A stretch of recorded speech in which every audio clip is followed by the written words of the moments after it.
Breakfast is Tech Talk, Tech Talk, Tech Talk, Tech Talk, Tech Talk, Tech Talk, Tech Talk with Matthew Dickerson.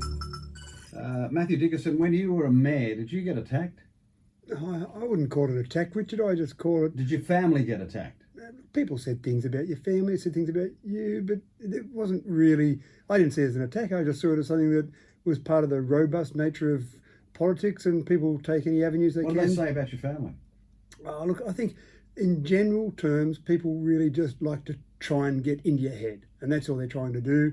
And look, I don't agree with what's happened for Dougal there, but really he's just got to make sure he doesn't get people inside his head. That's the most important lesson there. It's the psychological stuff, isn't it? Oh, that's right, yeah. And all you do is just focus on what you're there for and keep going. So that sort of stuff, I used to just make sure it was water for ducks back and continue on and make sure you were going strongly ahead and really say as little as possible about it is my, not I'm giving advice to Dougal, but that's what I would do is I just say as little as possible and move on. Digital health passport. Every time I turn around, Matthew Dickerson, I'm seeing another avenue where I'm going to be tracked every minute of my day. Yeah, it's getting interesting, isn't it? This is another one. Yeah, so there's a few things around this. I mean, for example, there's a repatriation flight that's just come back in from Germany, and Qantas on that particular flight had a thing called Common Pass, which is the app that people had to show to the Qantas flight attendants before they got on the flight to show that either they'd had a vaccine or that they had a negative test within the last 14 days. If they couldn't show that,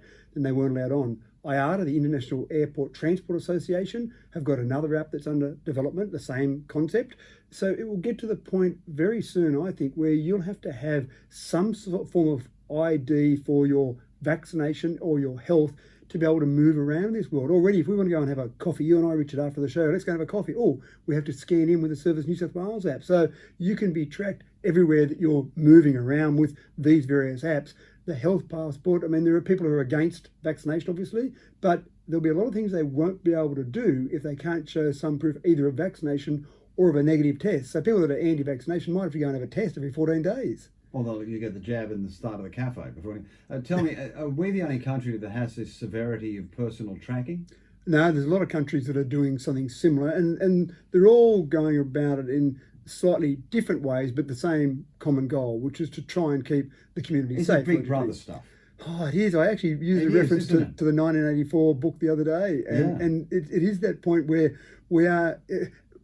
Privacy groups across the world will be up in arms about some of the things that are happening now if we didn't have the pandemic. The pandemic is the answer to so many things. Something happens, people say, oh, it's COVID-19, and everyone goes, oh, okay.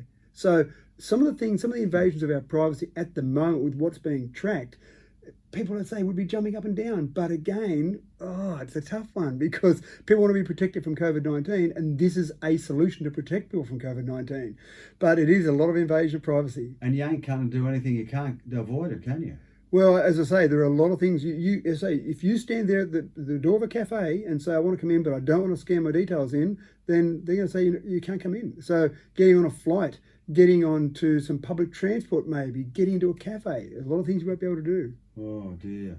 Dear, oh, dear. Thank you, George Orwell. Yeah, that's it, isn't it? Matthew Dickerson. Yes, Tech Talk and Axis. Breakfast is Tech Talk, Tech Talk, Tech Talk, Tech Talk, Tech Talk, Tech Talk, Tech Talk with Matthew Dickerson.